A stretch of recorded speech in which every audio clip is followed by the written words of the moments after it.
अगर न्यायालय ने किसी सर्वे का आदेश दिया तो उस आदेश को पलटने के लिए क्या तरीका है? उससे बड़ी अदालत में जाए कि सड़क पे खड़े होकर के पत्थर प्रशासन के ऊपर और पुलिस के ऊपर चला जाए। या क्या हिंदू बाहुल्य जो विधानसभाएं हैं वो मुसलमान को वोट नहीं देती? पहली बात तो ये स्पष्ट हो जानी चाहिए कि जो सर्वे हो रहा है वो न्यायालय के आदेश पे हुआ है। और जितने लोग बोले हैं इन्होंने पत्थरबाजी का कोई जिक्र, कोई चर्चा नहीं की। अब हम एक चीज तो ये भी जानना चाहेंगे कि क्या पत्थरबाजी करने से न्यायालय का आदेश बदल जाता है? अगर न्यायालय ने किसी सर्वे का आदेश दिया तो उस आदेश को पलटने के लिए क्या तरीका है?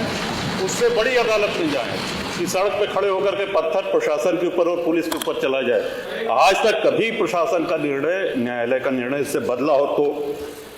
दूसरा श्रीमान, पुलिस और प्रशासन के लोग जो घायल हुए हैं उनके प्रति किसी ने कोई पीड़ा, कोई चिंता व्यक्त नहीं करी।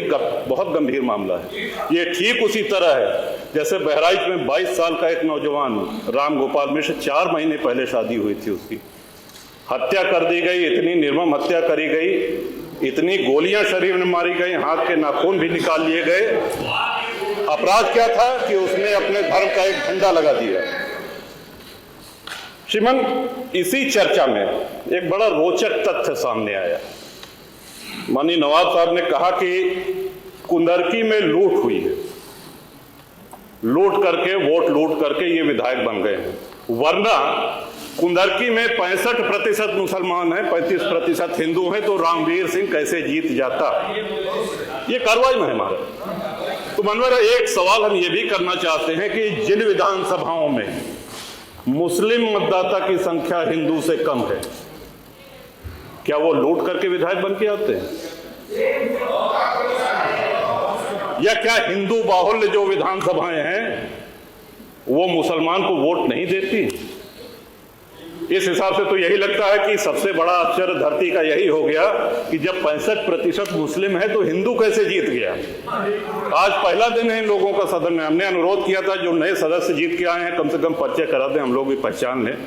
हमारा कोई परिचय नहीं है रामवीर जी से, लेकिन वो निर्वाचित सदस्य हो चुके हैं, सदन के सम्मानित सदस्य हैं। उनका इस तरह से अपमान करना, उनको लुटेरा कहना, ये तो आपत्तिजनक है। और सर्वे हम बोल रहे तो आप बोले।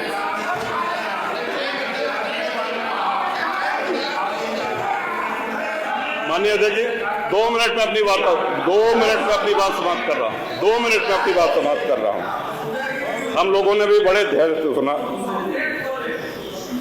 तो इस सदन का एक क्राइटेरिया, एक मापदंड क्या ये तय मान लिया जाए कि जहां हिंदू अधिक है वहां हिंदू विधायक को ही जीतना चाहिए, मुस्लिम विधायक सिर्फ वहीं से जीतना चाहिए जहां मुस्लिम की आबादी 50% से अधिक है? अगर ऐसा नहीं हुआ तो ये मान लिया जाए कि वोटों की लूट हो रही है या विधायक लुटेरा बन के वोट को लूट करके जीत करके आया है, बेईमानी से आया है। तो श्रीमान, ये तो इन शब्दों को कार्रवाई से हटाया जाना चाहिए। ये सदन के विधायक का अपमान है। और एक बात और कही गई कि सर्वे शांतिपूर्ण चल रहा था। एक हिंदू होने के नाते, एक सनातनी होने के नाते माननीय अध्यक्ष जी, हम तो ये कहते हैं कि न्यायालय किसी भी मंदिर पर सर्वे का अगर कोई आदेश करती है तो मैं नहीं समझता कि किसी भी सनातनी, किसी भी हिंदू को कोई आपत्ति हो। हमने किसी के धर्मस्थल तोड़ के अपने धर्मस्थल नहीं बनाए। करें जहां करना हो सर्वे करें। हम कभी गुम्मा अद्धा नहीं चलाएंगे, हम पत्थरबाजी, हम न्यायालय के निर्णय का सम्मान करेंगे। तो शासन का काम, प्रशासन का काम तो न्यायालय के निर्णय को लागू कराना होता है।